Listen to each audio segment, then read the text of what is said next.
Today, I want to tell you guys the story of Jerry. You see, Jerry was a wasp who lived in a hive in the jungle.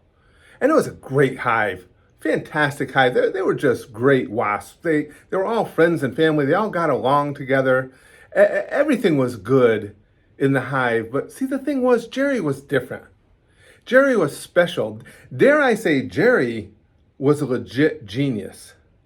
So he knew that there were bigger things in life for him. He was destined to far greater things than he could ever achieve in the hive, despite the fact that the hive was such a wonderful place. So one day, Jerry decided it was time for him to move on and try and make a difference in the world. And Jerry moved to America.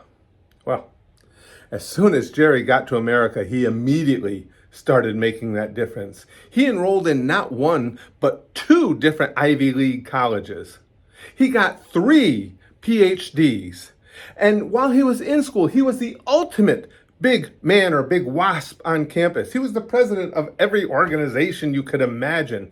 Everybody from faculty to every student to the surrounding community, everybody loved and admired Jerry.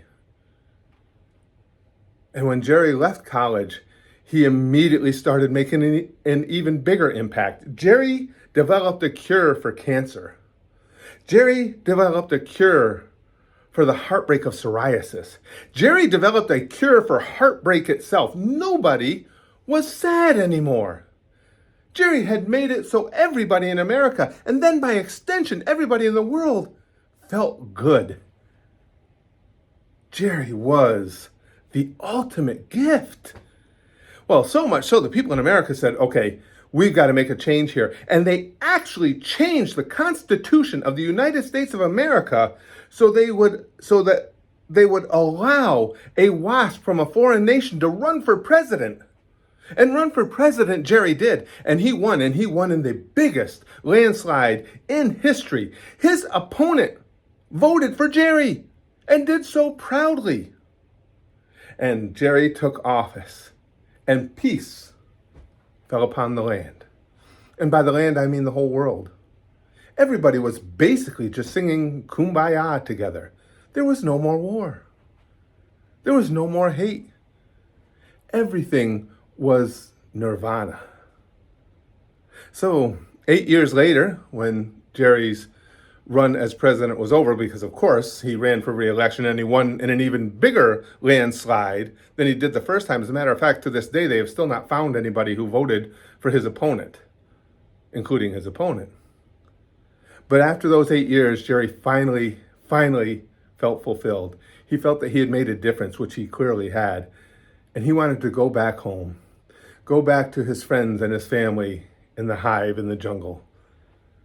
And of course, everybody in America and around the world were so sad to see Jerry go, but they understood why he felt like he needed to do what he needed to do. And so there were many tears. The man who won the election to replace Jerry cried himself because he knew that he could never even be 1/1,000,000th of the president that Jerry was. But the tearful farewells were said, and Jerry headed back to his hive in the jungle. And when he got there, of course, his friends, his family, that tight-knit community was so happy to see him. And to them, Jerry just wasn't the wasp who made a difference in the whole world. He was their friend. He was their family. And so that there was great joy in the hive again. They felt unified because Jerry was back. So as this hive tended to do, they decided to have a big party, in honor of Jerry's return. And they set it up for days, and it was finally the day of the party came, and everybody was having a grand time. Jerry was there, loving being back with his family and his friends again. And at some point during the party, though, Jerry got thirsty, so he went over to the line to get some water. Well, when Jerry got in the line, he noticed the line was really long.